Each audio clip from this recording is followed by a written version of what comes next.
कल्पना कीजिए आप एक सुबह उठते हैं और अखबार खोलते हैं, पर अखबार के किसी भी पन्ने पर कुछ छपा ही नहीं होता है। और टीवी ऑन करते हो, पर टीवी पर एक ही चेहरा होता है हर एक चैनल पे। उसके बाद आप फोन उठाते हो, किसी से बात करना चाहते हो, पर आपका आवाज कोई सुन रहा होता है, पर वह जवाब नहीं दे रहा होता है। तभी आपने महसूस किया है ऐसा बात जहां बोलना मना हो? नहीं तो सुनिए। साल था 1975 जब भारत में आपातकालीन मतलब इमरजेंसी लागू हुआ था। वो दौर था जब भारत का लोकतंत्र 21 महीनों के लिए सांस लेना भूल गया था। हेलो दोस्तों, मैं हूं रामकृष्ण और आप देख रहे हैं रामकृष्ण ऑफिशियल, जहां इतिहास सिर्फ बताया नहीं जाता, महसूस कराया जाता है।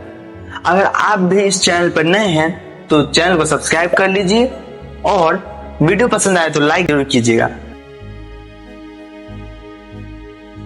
1971 भारत पाकिस्तान युद्ध में इंदिरा गांधी ने बांग्लादेश बनाकर जीत हासिल की और इंदिरा गांधी की लोकप्रियता शिखर पर थी। लोग कहते थे इंदिरा इज इंडिया, लेकिन अंदर ही अंदर हालत बिगड़ रहे थे। महंगाई बेलगाम होते जा रही थी, बेरोजगारी चरम पर थी, सरकारी भ्रष्टाचार हर गली में थी और 1973 से 1974 तक रेल मजदूरी की देशव्यापी हड़ताल, अहमदाबाद और बिहार के स्टूडेंट प्रोटेस्ट सत्ता के खिलाफ गुस्सा उगल रहा था। और फिर एक नाम आया, जयप्रकाश नारायण, मगर लोग उसे प्यार से जेपी बुलाते थे, और गांधीवादी नेता जिसका भरोसा था जन आंदोलन पे।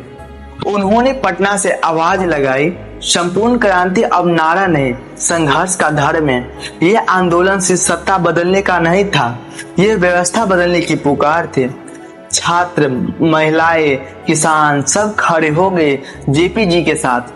उसके बाद 12 जून 1975 में इलाहाबाद हाई कोर्ट ने इंदिरा गांधी का 1971 का लोकसभा चुनाव रद्द कर दिया और फैसला आता है कि इंदिरा गांधी जी अगले 6 ईयर तक कोई भी चुनाव नहीं लड़ सकती। अब प्रधानमंत्री पद पर संकट आ गया।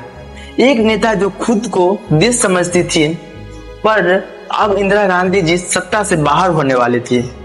बट इसमें एक ट्विस्ट आता है।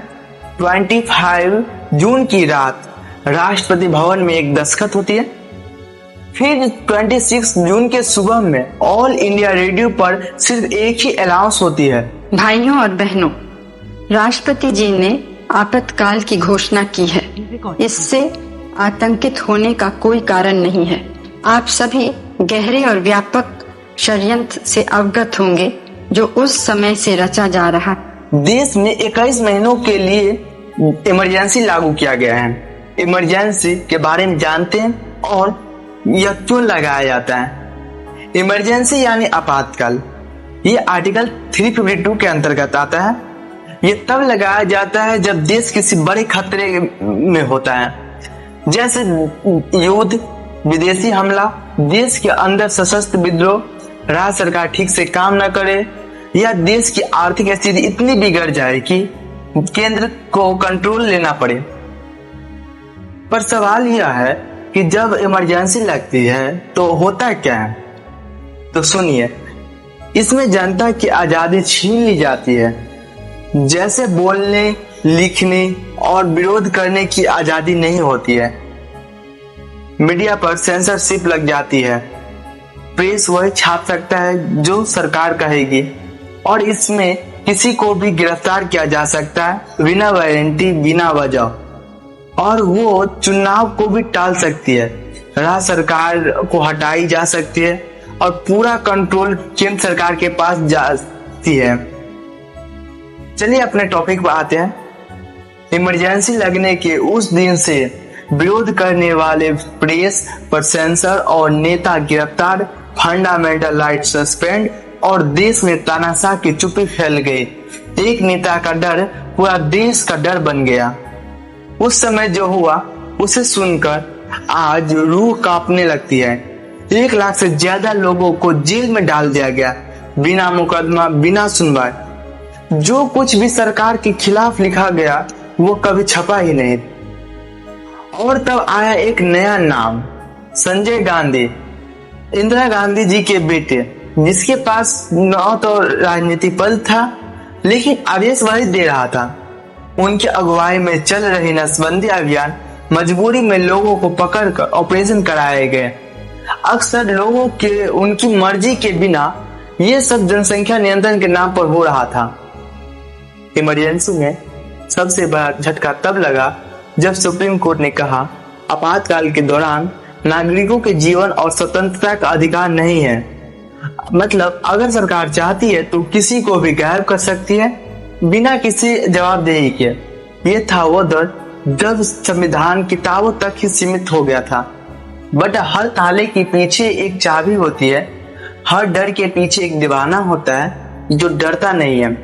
कुछ पत्रकार छिपकर सच्ची खबर छापते रहे, कुछ छात्र रातों में पर्चे बांटते रहे। अटल बिहारी वाजपेयी, लाल कृष्ण आडवाणी जैसे लोग जेल के सलाखों के पीछे भी आवाज उठाते रहे। जयप्रकाश नारायण बीमार थे मगर आंदोलन नहीं छोड़ पाए।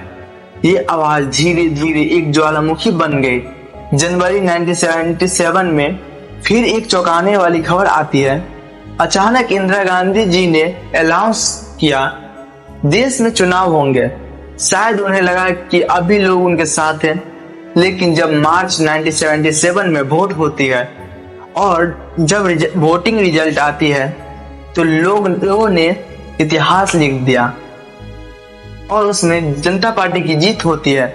मोरारजी देसाई भारत के नए प्रधानमंत्री बने और इंदिरा गांधी को सत्ता से बाहर होना पड़ा। इमरजेंसी कोई भूल नहीं, ये एक चेतावनी थी कि जब सत्ता पूरी तरह से एक हाथ में होती है तो सबसे पहले स्वतंत्रता मरती है। बट इंदिरा गांधी जी ने खुद माना इमरजेंसी में कई चीजें गलत हुई और हमें उससे कुछ सीखना चाहिए। इससे हमने क्या सीखा? भारत में कुछ भी हो जाए लेकिन आखिर में लोग बोलते हैं, लड़ते हैं और जीतते हैं। अगर फिर भी कोई कहे अब बोलना मना है तो बस धीरे से मुस्कुराइएगा और कहिएगा मैं बोलूंगा क्योंकि ये मेरा अधिकार है और ये मेरा भारत है। जय हिंद दोस्तों, मिलते हैं नेक्स्ट एपिसोड के साथ।